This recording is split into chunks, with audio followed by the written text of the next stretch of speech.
Hello, welcome to coffee with doctor Sonal.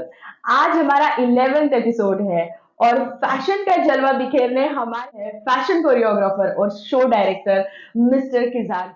Welcome to the studio Kizar, कैसे लग रहा है? Thank you. बहुत बढ़िया लग रहा है और बहुत ही अच्छा लग रहा है कि आपने ये इनिशिएटिव लिया कॉफी विद सोनल। और नागपुर में ये चीज़ हो रही है तो मुझे काफ़ी प्राउड फील होता है कि हमारे शहर में ऐसी चीज़ें चालू हो। और इसलिए मैंने मैं कल ही आया हूँ वापस। और इस नहीं, चीज़ को मेरे को टाइम देना था और मैं यहाँ आया तो मुझे बहुत अच्छा लग रहा है। नहीं, जो इतनी सारा आप फैशन डिजाइनिंग कर रहे हैं, नागपुर से मुंबई जा रहे हैं, यूएस जा रहे हैं, दिल्ली जा रहे हैं, इतनी सारी जो ये आप मेहनत कर रहे हैं, ये सिर्फ कहीं ना कहीं आपको ऐसा लग रहा था कि एक दिन में हमारे शो में आप आ सके इसलिए, है ना? 101%। बिल्कुल बिल्कुल, मेरा यही ड्रीम था कि मैं यहाँ आ सकूँ और डॉक्टर सोनल के साथ में दो बातें कर सकूँ। हाँ, बहुत बड़े व्यक्तिमत्व हैं, नागपुरकर का प्राइड है किज़ार हुसैन, बहुत लोग इन्हें पहचानते हैं।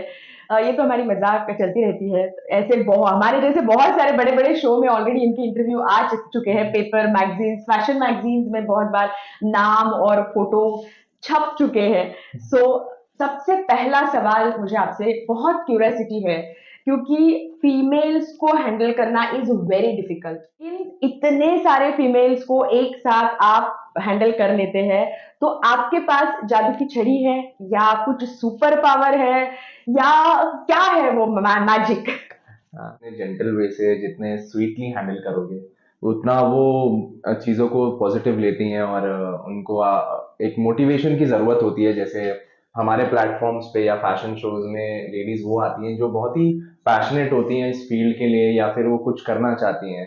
तो I understand there like why they want to be into this industry.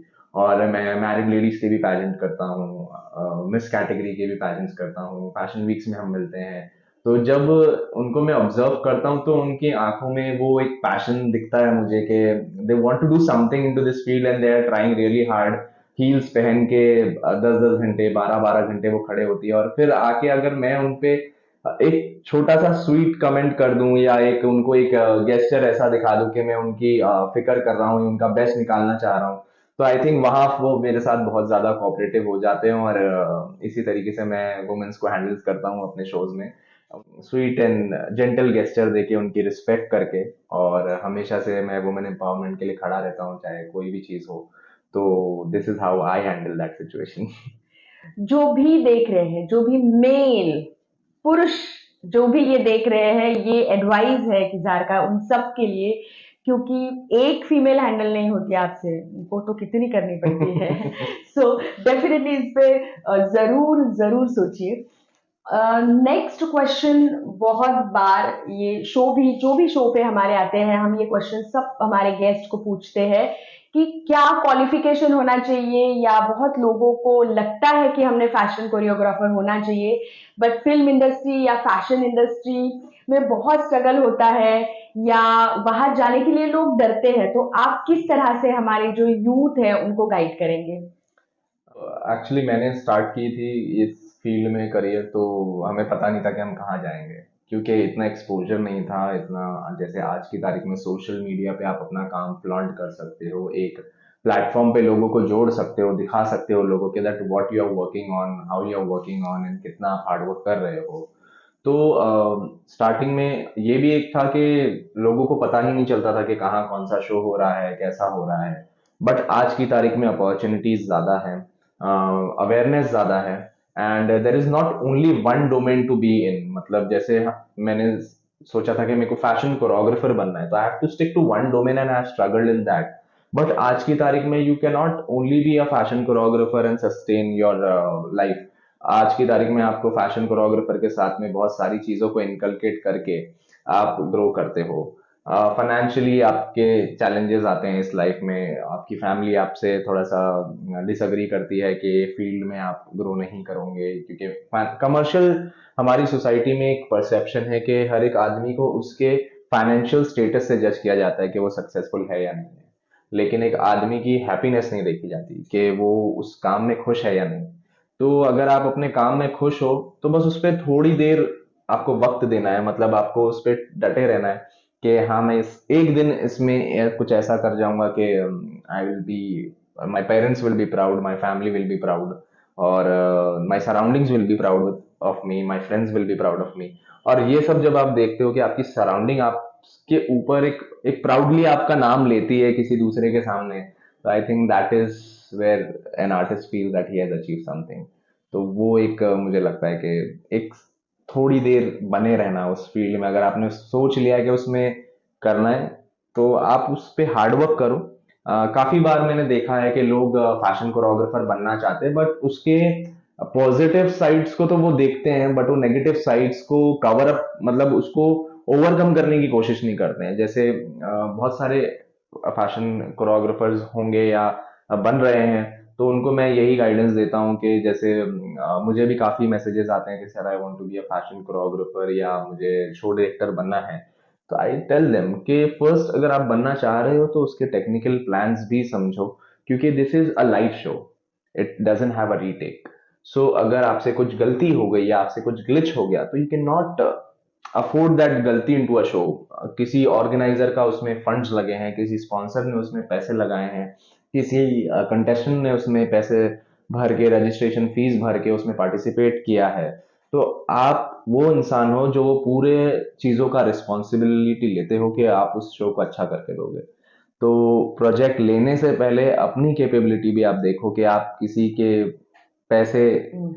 दाव पे लगा रहे हो, तो उस चीज का आपको वर्थ है या कि नहीं है। या फिर आप पहले अटेंड करो, कुछ शोज अटेंड करो, देखने से इंसान सीखता है। विजुअल मेमोरी सबसे ज्यादा स्ट्रांग होती है एक इंसान की। अगर आप सीखते हो, देखते हो, तो इसमें कोई गलत बात नहीं है।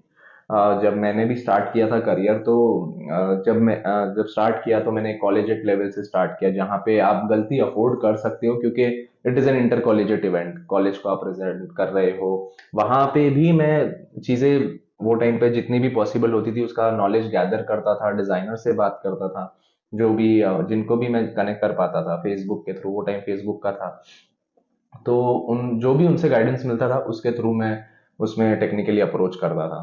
और उसी वजह से फिर मैंने सोचा कि मैंने 6 महीने का ब्रेक लिया फिर मेरे काम से, फिर मैं टेक्निकली सीखा सारी चीजें कि कौन सी चीज को क्या बोला जाता है, कौन सी लाइट्स हैं, कैसे स्टेज लगता है, क्या उसमें चीजें होती हैं, क्या प्रोसेसिंग होती है। और हमारा जो एरा था इसमें चेंजेस आ रहे थे बहुत, fashion was moving towards the high technologies, मतलब जैसे एलईडी स्क्रीन आ गया, बैनर से लेके एलईडी स्क्रीन आ गए थे, वॉकी टॉकी की जगह क्लियर कॉम्स आ गए थे, मिक्सर की जगह में कंसोल्स आ गए थे।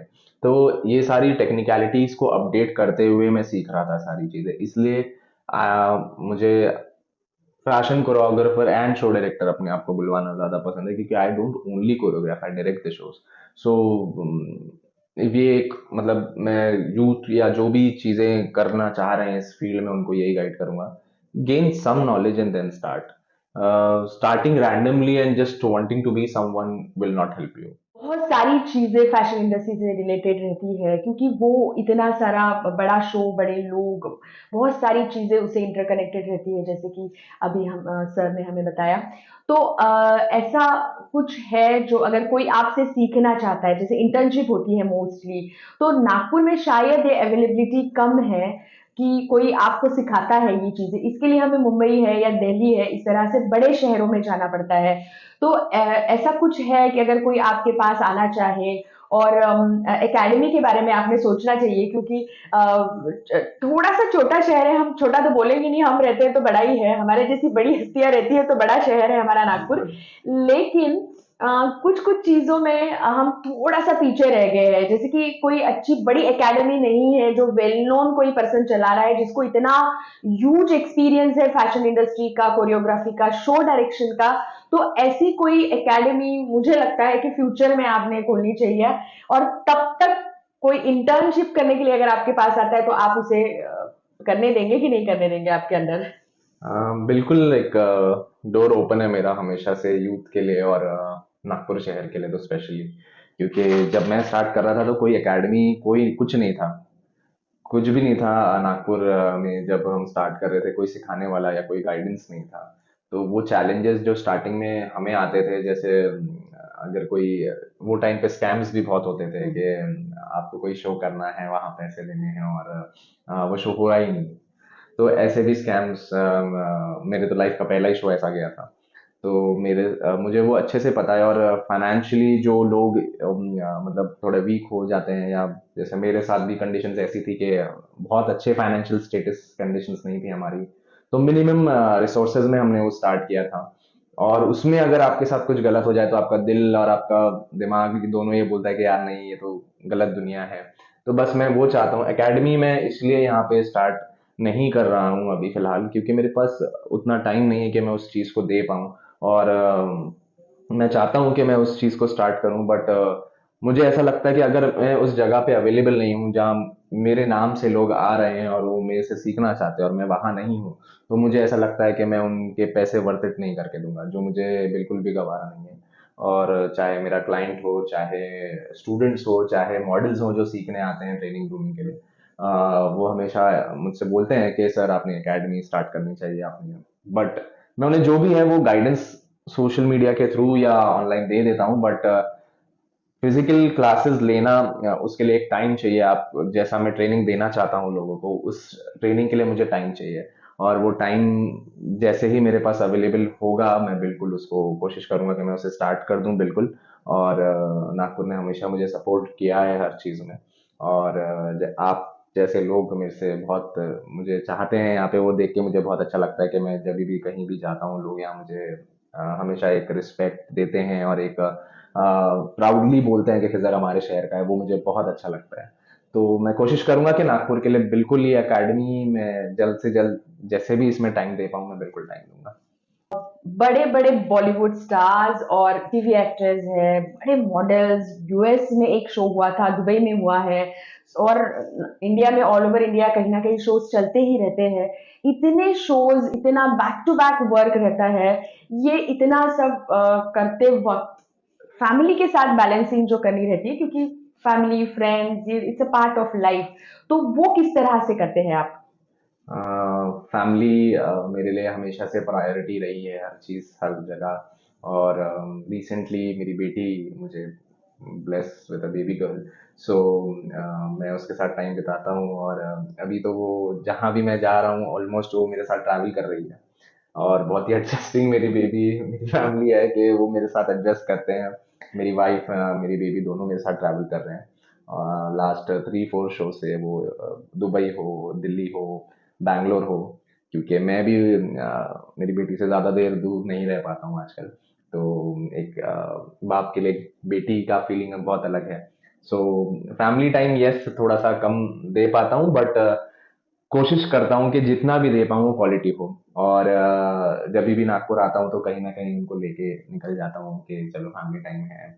या घर पे भी जब मैं यहाँ ऑफिस में हूँ तो उनके साथ एक फन मोमेंट, या रात में कुछ एक कॉन्वर्जेशन।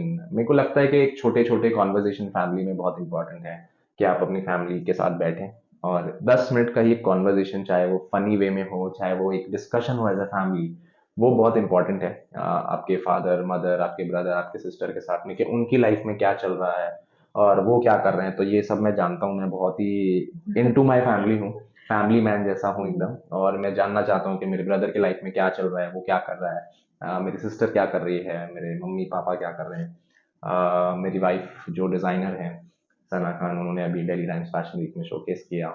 और उनका भी बिजनेस क्या चल रहा है, कैसे चल रहा है, बैक एंड क्या चल रहा है उसका। तो मैं बहुत ज़्यादा अपनी फैमिली में इन्वॉल्व हूँ। घर का बड़ा हूँ, तो वो एक रिस्पॉन्सिबिलिटी बचपन से है। Very good.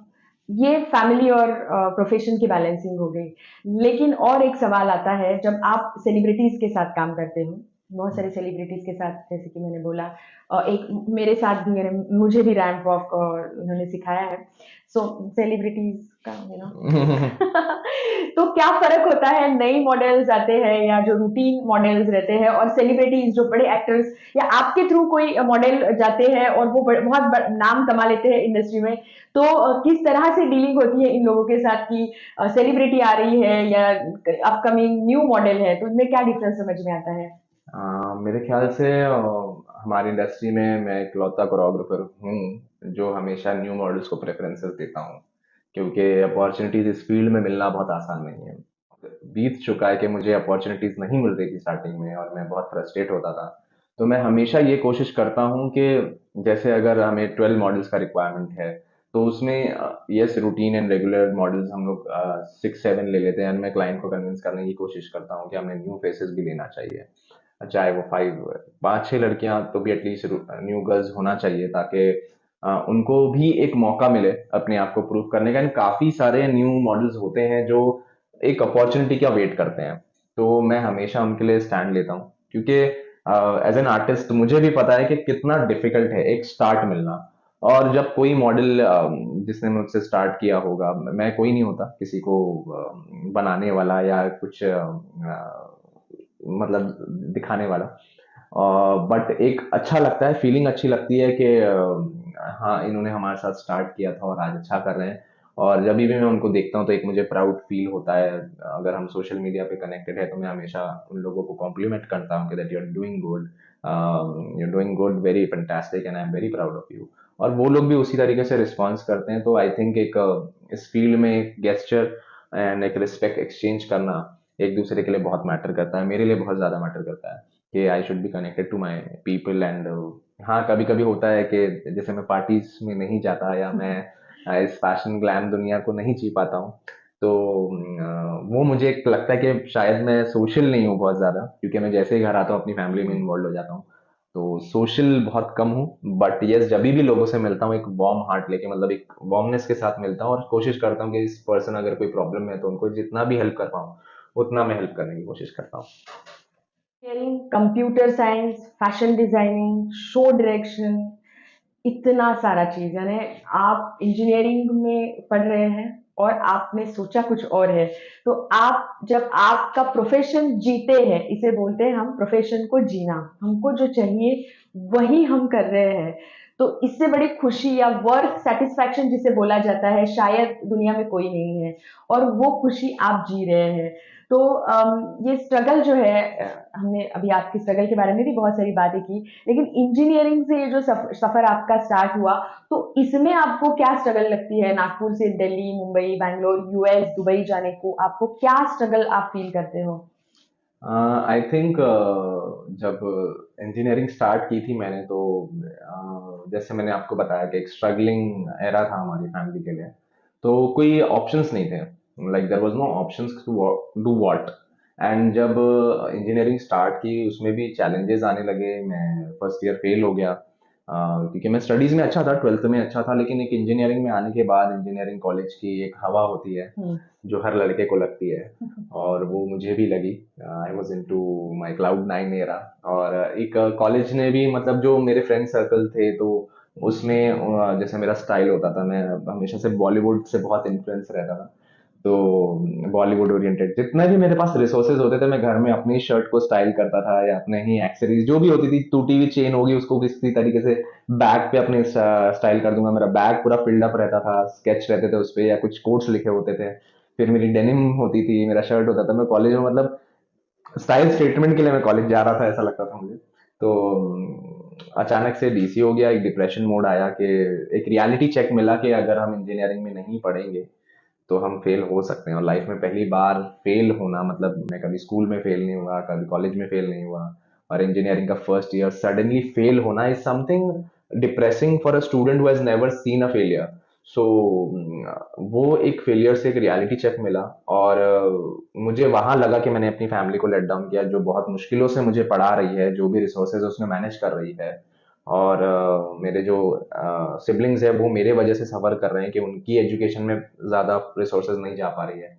तो वहां मुझे लगा कि मैंने और मेहनत करनी चाहिए, और मैंने पढ़ाई स्टार्ट करी। फिर रिसोर्स, मतलब वहीं से जब आप एक साल खाली हो गए, आप कॉलेज नहीं जा रहे, तो आप लोगों से मिलते हो, नेटवर्किंग होती है। फिर मैंने कॉल सेंटर ज्वाइन कर लिया रात में, कि मैं रात में कॉल सेंटर जाऊंगा, ट्यूशन की फीस मैं खुद भरूंगा। इस तरीके से मैंने अपना करियर स्टार्ट किया, कि एक रिस्पॉन्सिबिलिटी ली मैंने। और जब मैं पास आउट भी हुआ था कॉलेज से, तो मैंने मेरे को टेडेक्स ने बुलाया था कि आपकी अब स्टोरी बताइए, उन्होंने एक बुक लिखने बोली मुझे अपने आप पे। तो मैंने बुक का टाइटल ही ये दिया था, रिस्पॉन्सिबिलिटी लीड्स टू वंडरलिस्ट अचीवमेंट्स। तो मुझे लगता है जब इंसान को अपनी रिस्पॉन्सिबिलिटी समझ में आ जाती है कि एज एन इंडिविजुअल आपकी फैमिली आपके वजह से सफर कर रही, तो वहाँ आप as a human being as a person आप ग्रो होते हो, आप इवॉल्व होते हो अपने आप से। और वो एज में जब आप 17-18 साल के हो, आपको समझ में आ गई है responsibility, then there is no looking back. आप हमेशा सामने की तरफ देखोगे, जो भी हो काम, छोटे छोटे काम मैंने किए हैं, छोटे छोटे इवेंट्स में काम किया है, चेयर उठा के यहाँ से वहां रखी है। तो उस चीज की वैल्यू है आज भी, कि कहाँ से मैंने ग्रो किया है और कैसे ग्रो किया है, और उस टाइम के लोग जो मुझे सपोर्ट करते थे, मेरे फ्रेंड्स बहुत ज़्यादा सपोर्टिव थे, जिनको पता था मेरी कंडीशंस कैसी हैं। तो ये सारी चीज़ों को देख के मैंने अपनी लाइफ को आगे जिया है। और उसी तरीके से इंजीनियरिंग साइड बाय साइड चलते रही, लेकिन इंजीनियरिंग जब तक के ख़त्म हो रही थी, जब तक कि मैंने अपना नाम थोड़ा बहुत इस इंडस्ट्री में बना चुका था, क्योंकि वो 1 साल जो गैप आया लाइफ में, उसने बहुत कुछ सिखाया। फेल होना बहुत जरूरी है। आई थिंक फेलियर ही आपको सक्सेस सच की इम्पोर्टेंस बताता बताता है। है ऑब्वियसली वो। और फेल एक्चुअली हम एक्शन लेते हैं बहुत बार, और वो एक्शन के रिएक्शन आते हैं, वो फेल या सक्सेस या नफा टोटा और फायदा, उसमें हम उसको गिनते हैं, लेकिन एक्शन लेना बहुत जरूरी है। तो और एक एक्शन हम लेंगे, रैपिड फायर क्वेश्चंस जो है हमारे, वो हम पूछेंगे। सबसे पहली चीज, मॉर्निंग में उठते बराबर आप करते हैं? बेटी को फोरहेड पे किस। अच्छा। कौन से शहर, कोई भी दुनिया के कौन से शहर आप जाना चाहते हैं? ड्रीम शहर बोलिए, या जो बॉम्बे। आप, अच्छा। बॉम्बे से मेरा प्यार बहुत अलग है, क्योंकि उस सिटी ने मुझे जीना सिखाया है। हमारे शहर का, नागपुर का, आपका फेवरेट रेस्टोरेंट? फेवरेट रेस्टोरेंट तो बहुत सारे हैं, क्योंकि मैं बहुत ज़्यादा फूडी हूँ। और फेवरेट अगर रेस्टोरेंट बोला जाए तो आई थिंक वेज के अगर मैं बात करूँ तो हल्दीराम, जहाँ का फूड मुझे बहुत पसंद है। और दूसरा बहुत सारे हैं, जैसे बर्तानिया है और अलजमजम है, या हम बोलेंगे, क्योंकि मैं स्ट्रीट फूड और उस बहुत ज़्यादा खाता हूँ। मतलब मैं डाइट नहीं कर पाता हूँ आपकी तरह, बट मैं स्ट्रीट फूड लवर हूँ बहुत ज़्यादा। मुझे नागपुर का आपको तो पता ही है, street food is famous. And जब भी मैं दुनिया के कोई भी कोने में रहूँ, मैं हमेशा ये बोलता हूँ, आपको खाना खाना है तो आप नागपुर आओ। तो I am very proud of that food quality and food which we get in Nagpur. लेकिन लोग हजम नहीं कर पाते, नागपुर इतना स्पाइसी है। सो एक चीज जो रहना करना रह गया लाइफ में। लाइफ में करना रह गया, ऐसा नहीं है, करना है बहुत सारी चीजें, करना रह गया ऐसा कुछ नहीं। ऐसा कुछ नहीं, एवरीथिंग डन। मतलब मुझे ऐसा लगता है कि अगर आप सस्टेन रहोगे अपने आप से, मतलब आप कंटेंट रहोगे कि आपने जो किया है उससे आप खुश हो, तो your life will be much easier. और ये तो क्वेश्चन पूछना ही बेवकूफी है कि इंजीनियरिंग या कोरियोग्राफी, अभी तो इंजीनियरिंग का सब भूल गए आप। नहीं, ऐसा नहीं है। इंजीनियरिंग ने मुझे लाइफ में कॉम्पिटिटिव बनाया, क्योंकि वो फेल नहीं होता तो मुझे वो समझ में नहीं आता कि सक्सेस पास होना क्या है। तो इंजीनियरिंग ने मुझे टेक्निकल एबिलिटी दी, कि जैसे पढ़ाई लिखाई बहुत ज्यादा आज भी कोई भी यूथ मुझसे बात करता है, वो बोलता है, sir I want to leave my studies, I want to do this. So मैंने बोला, आपकी स्टडीज एक आपका पासपोर्ट है हम्म। कोई भी चैलेंज को पार करने का। हम्म। लाइफ में अगर आपको इस इंडस्ट्री में आप नहीं बन पाए, तो आपके पास एक पासपोर्ट है, जिससे आप कोई भी कहीं का भी कोई भी कंपनी में जाके एक वीजा एप्लीकेशन दे सकते हो।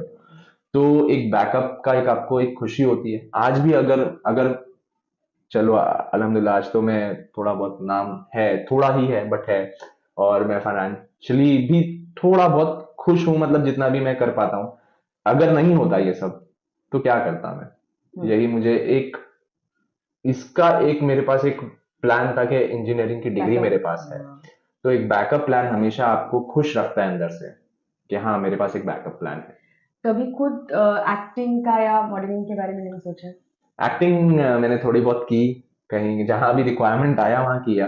और मॉडलिंग भी मैंने स्टार्टिंग में की है, ऐसा नहीं है, बट मेरी हाइट मुझे ऐसा लगता है कि अरे क्या, मैं आमिर खान, शाहरुख खान, सलमान खान। नहीं, वो तो एक्टर्स हैं, वो बहुत बड़े एक्टर्स हैं, और वो तो मतलब उनकी उनको और दे ऊपर वाला, और उनका नाम उनका फेम बहुत अलग है। और I am die hard Shahrukh fan, तो वो तो मतलब लेजेंडरी है मेरे लिए।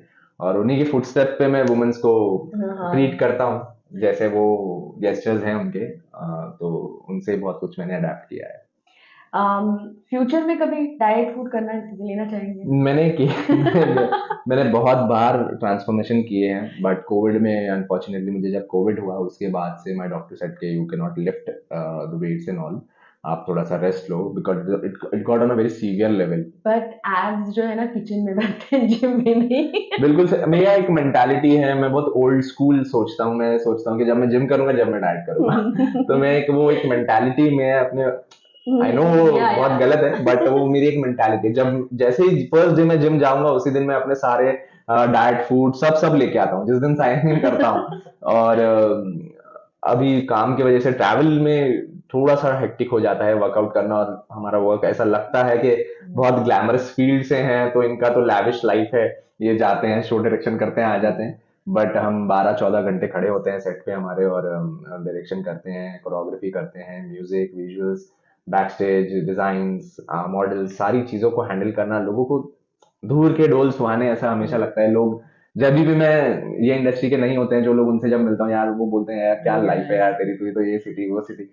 मैंने बोला हाँ, मैं मतलब हफ्ते में एक बार सो पाता हूँ अच्छे से। तो आप वो भी देखो कि पीछे क्या चलता है हमारे। तो कौन सी एक्टर और एक्ट्रेस है जिन्हें आपको रैंप पे चलाना है? एक है जिनको मैं चाहूंगा कि वो मेरे शो में as a show stopper walk करे, वो सुष्मिता सेन है। क्योंकि उनका ग्रेस, उनका एलिगेंस, जब वो रैंप पे आती हैं बहुत ही एलिगेंट, एंड मतलब आप सब भूल जाते हो उस ऑरा, उनका ऑरा ऐसा है। और एक्टर में शाहरुख खान ऑब्वियसली। तो अगर so that is all about rapid fire question. बहुत सारी डिफिकल्टीज फेस करके हम एक मकाम पे पहुंचते हैं, तो सितारे चमकते हैं, हमें सितारों की चमक बहुत पसंद आती है। लेकिन चमकते हुए सितारों को कितनी मेहनत करनी पड़ती है ये हम नहीं समझते, उसके पीछे बहुत सारी मेहनत रहती है। हमें अच्छा लगता है इसलिए सितारे चमकते रहते हैं। सो इसी नोट पे आज ये एपिसोड हम खत्म करते हैं। आज का एपिसोड यहीं तक रहेगा, नेक्स्ट एपिसोड तक आपकी विदा लेती। Thank you very much.